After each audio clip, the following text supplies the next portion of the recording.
Bonjour à tous, donc je suis là aujourd'hui pour vous parler de l'AI en l'occurrence, et j'ai choisi de commencer avec cette slide un petit peu humoristique, parce que c'est vrai qu'on sait que l'AI, ça fait des dizaines et des dizaines d'années que ça existe, mais c'est un petit peu par rapport au marché aujourd'hui, comme l'était le métaverse et le Web 3 il y a 2 années, porté au nu.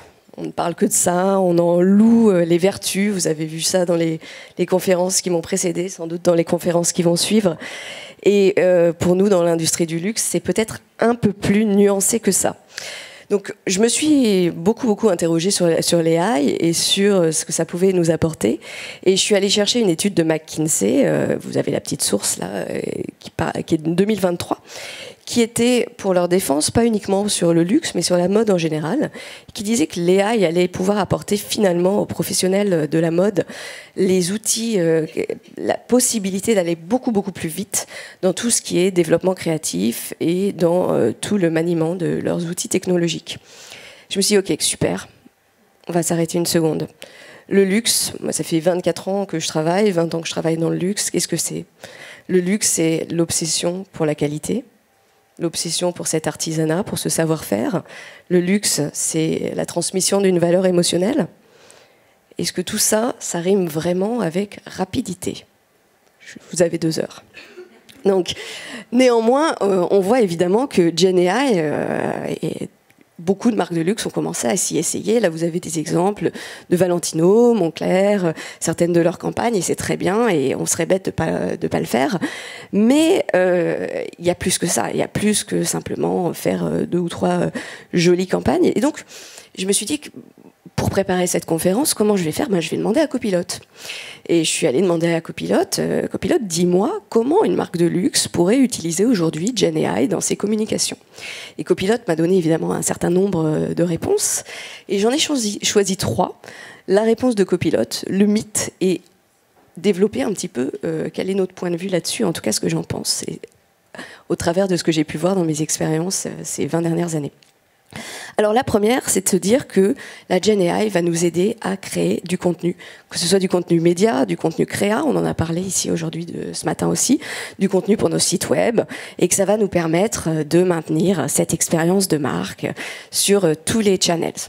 Alors, c'est vrai, la demande s'intensifie d'année en année, les plateformes se multiplient, quand on prend les plateformes évidemment de notre monde occidental, les plateformes chinoises, les différents formats, vous prenez YouTube, vous avez 2000 formats, ils en sortent un par jour, et on est censé, si on veut plaire à l'algorithme, poster tous les jours, donc ça devient vraiment le nerf de la guerre pour les maisons.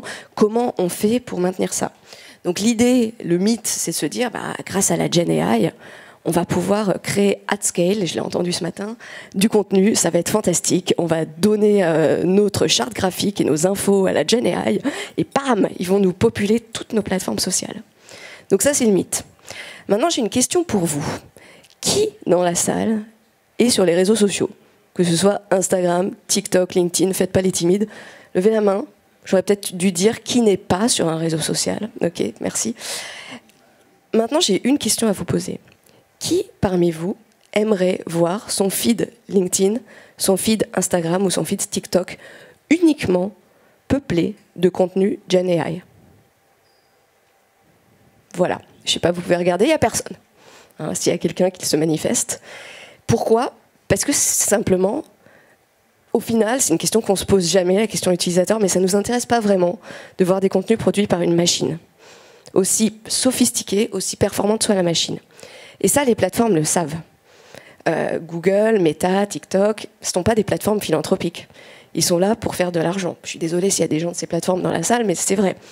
Et l'argent, ils le font grâce aux annonceurs qui, eux-mêmes, vont aller cibler des utilisateurs. Pour que les annonceurs dépensent, encore faut-il qu'il y ait des utilisateurs. Qu'il y ait des utilisateurs qui soient intéressés par le contenu. Donc que le contenu soit intéressant. De ce fait, comme ils savent, comme vous, que vous n'avez aucune envie de voir votre feed Instagram uniquement peuplé de GenAI, Images and Copy, un jour, il va se passer quelque chose. Et mon avis personnel est qu'il va y avoir une prime à l'humain, puisque ces plateformes sont complètement capables de détecter qu'il y a une copie ou qu'il y a une image qui est faite par une intelligence artificielle. Donc, petit à petit, j'imagine que dans leur propre intérêt, ils vont mettre en avant, que ce soit dans les rankings des algorithmes ou que ce soit juste par un signalement, le fait qu'un contenu a été produit par une algo ou pas. Et d'ailleurs, on s'imagine la même chose, non seulement évidemment sur les réseaux sociaux, mais en SEO. Quel est l'intérêt d'avoir des milliers de sites qui ont tous la même copie produite par ChatGPT ou consort.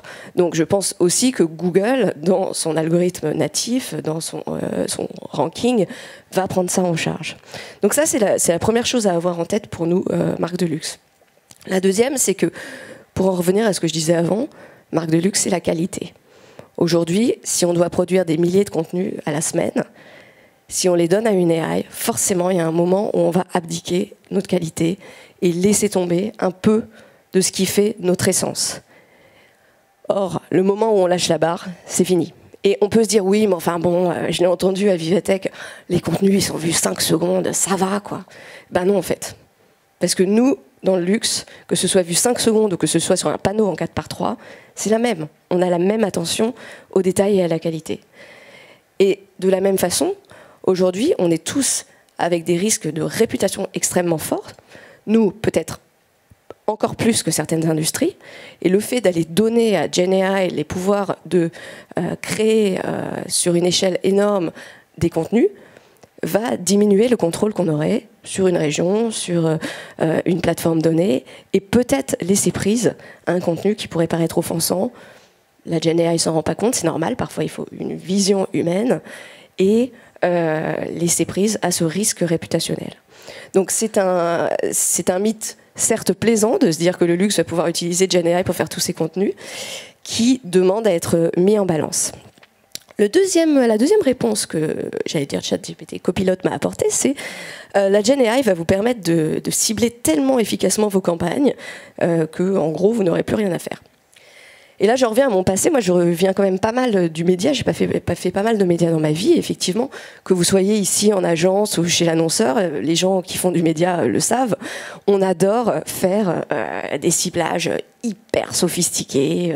Alors là, on va le recibler. Là, j'entendais des conférences précédemment. Donc là, on va prendre toutes nos datas et on va en faire ça. Et on va les exclure des audiences, etc. Donc ça, c'était quand même il y a 5 ans. Hein. Et puis, après ça, bon, sont arrivés... PMax, les Meta AI-driven campaigns, etc. Alors pour le luxe, on a eu une réticence certaine.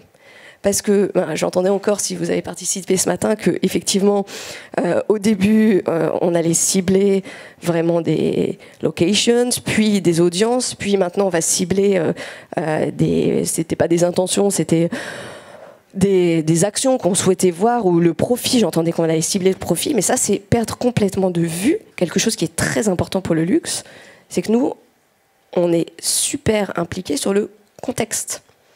Vous avez beau avoir quelqu'un qui est parfaitement dans votre audience, vous savez que c'est un CSP+, qu'il a acheté 15 fois chez Hermès le mois dernier, qu'il a pris 2000 fois l'avion, etc., vous n'allez pas forcément vouloir le recibler sur Marmiton. Voilà, vous m'avez compris. Et donc, avec l'intelligence artificielle des plateformes, le fait est que ça marche super bien. Vous allez avoir des KPI de dingue, mais il faut accepter d'être à des endroits où, pour les marques de luxe, c'est pas nécessairement acceptable. Aujourd'hui, à titre personnel, je n'engage pas ma maison sur de la pub sur Gmail, que je trouve intrusif, ça ne concerne que moi, on peut en discuter s'il y a des représentants de Google dans la salle, ou de marketplaces sur Meta. Donc c'est très intéressant de voir que oui, GenAI sur le ciblage peut mener, effectivement, je l'ai vu de mes yeux, à des KPI qui sont meilleurs que ce que l'humain peut arriver à faire en termes de conversion, en termes de trafic, sur des choses qui sont quand même assez héroïstes. Ça marche bien, ça marche vraiment bien. Maintenant, nous, les marques de luxe, il faut qu'on se pose d'autres questions. Il y a aussi une multiplication des commentaires sur le fait que pourquoi je suis ciblée par cette campagne, j'ai pas les moyens, je suis pas intéressée. Et ça, c'est hyper important pour nous à prendre en compte aussi.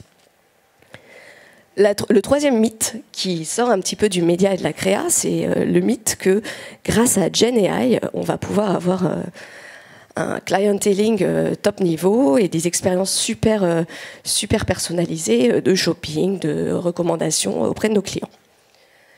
Alors, il est vrai que dans le luxe, le clienteling, c'est quand même assez manuel, assez analogique. On est toujours avec nos fashion advisors qui sont en boutique, qui vont lier une relation particulière avec l'acheteur. Et à partir du moment où ces gens-là rentrent chez eux, ben, la relation se termine puisqu'elles sont en général sur leur WhatsApp, etc. pendant les heures ouvrées et ces personnes ont une vie. Donc l'idée d'avoir un Gen AI qui prenne la suite, effectivement, c'est assez excitant parce qu'on se dit, ben voilà, on pourra avoir des super conseils partout. D'ailleurs, certaines maisons s'en sont emparées. Kering a lancé Madeline, je crois l'année dernière, qui est un personal shopper assistant qui se base sur ChatGPT. Donc je dis pas du tout que c'est pas intéressant. Mais alors, je sais pas vous. Moi, personnellement, en ce qui concerne mon styling, je préfère voir la personne qui me donne des conseils, qu'elle puisse me voir, plutôt que de faire confiance à une intelligence artificielle qui est fidée à tout ce qui se passe sur Internet. Voilà. Et surtout, je ne sais pas si vous aviez entendu parler du concours de la fille la plus sexy donnée à l'intelligence artificielle. Certains d'entre vous ont vu ça. Et du retour. Je vous laisse regarder. Voilà. Donc les intelligences artificielles sont quand même assez biaisées. On se rend compte que si vous en avez utilisé, ça hallucine quand même assez souvent, donc j'ai pas trop envie de ça pour mes résultats. Et puis surtout, d'une façon un peu plus sérieuse, un peu moins humoristique, aujourd'hui il y a un certain nombre de paramètres qui peuvent pas être pris en compte. Par exemple, le fait que vous achetiez quelque chose pour du gifting pour quelqu'un d'autre que vous, c'est pas pris en compte et du coup vous allez avoir des résultats faussés dans l'analyse de vos transactions. Évidemment, les systèmes vont s'améliorer, comme le disait la personne de Google avant, on est sur une amélioration qui est exponentielle. Mais à date, tout ne fonctionne encore pas parfaitement. Et puis, surtout, et c'est là où moi je trouve que c'est toujours hyper important, c'est de se remettre dans les souliers, sans mauvais jeu de mots, parce que je viens de Louboutin, de nos utilisateurs. Et aujourd'hui, on a, selon un sondage Forbes Advisor de l'année dernière, on a un peu moins de la moitié des gens qui sont à l'aise avec le fait qu'un système automatisé, donc une IA, traite leurs données de transaction. Encore moins nombreux sont ces personnes qui sont à l'aise avec leurs données d'utilisation des réseaux sociaux. Quand on passe à l'analyse des messages textes, ils sont plus que 33% à être d'accord avec ça. Et quand on passe à l'analyse des messages des téléphones, c'est 21%. Je suis sûre que vous vous reconnaissez là-dedans finalement. Et pour nous, le luxe, c'est ultra important, puisque le client est notre valeur la plus importante. La confiance du client est ce qu'on a de plus important. Et on a des données qui sont des données sensibles, un petit peu comme dans la santé, par exemple. Si vous pensez pouvoir d'achat, si vous pensez destination des cadeaux parfois, je vous laisse imaginer. On a des données qu'on n'a pas forcément envie de voir manipulées par un algorithme.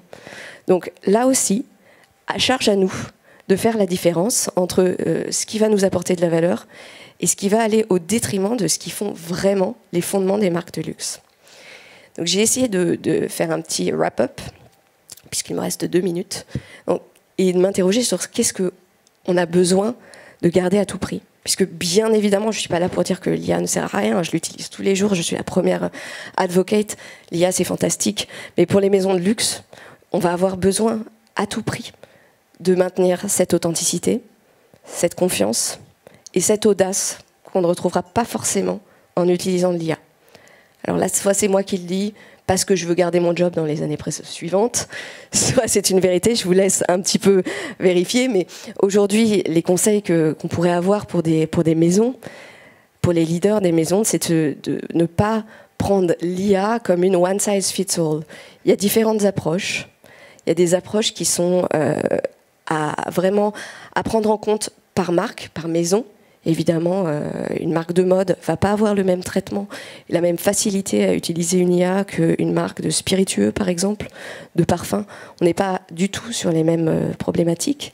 Il va y avoir des appétences différentes par région. Peut-être qu'il y a des régions qui vont plus accepter ce genre de choses, notamment je pense aux données personnelles. On n'est pas du tout égaux face au traitement de nos données personnelles, vous le savez. Il n'y a pas eu besoin du RGPD pour le savoir. On a certaines géographies où les gens sont très à l'aise avec le fait qu'un système automatisé ait accès à tout. Et chez nous, un petit peu moins. Donc il va falloir vraiment qu'on s'empare de l'IA, de toute la valeur de l'IA, pour en tirer le meilleur, tout en faisant attention à ne pas tomber dans cette course frénétique. J'entendais dire, on n'est pas en concurrence avec l'IA, on est en concurrence avec ceux qui l'utilisent, avec les autres qui l'utilisent. Pour le luxe, c'est un peu à nuancer, parce qu'on n'est pas absolument dans un vite, utilisons-le avant que les autres l'utilisent. En tout cas, c'est mon point de vue ici. C'est nous, ce qui est plus important pour nous, encore une fois, ce sont nos designs, ce sont nos clients, c'est notre brand equity. Et ça, parfois, l'IA peut le mettre à risque. Donc aujourd'hui, tirons le maximum de l'IA, le maximum de valeur, mais ne faisons pas tout avec. Un peu de la même façon que j'ai essayé de faire cette présentation avec Gamma, et que finalement, j'en suis revenue à un bon vieux PowerPoint template fait à la mano. Je vous remercie.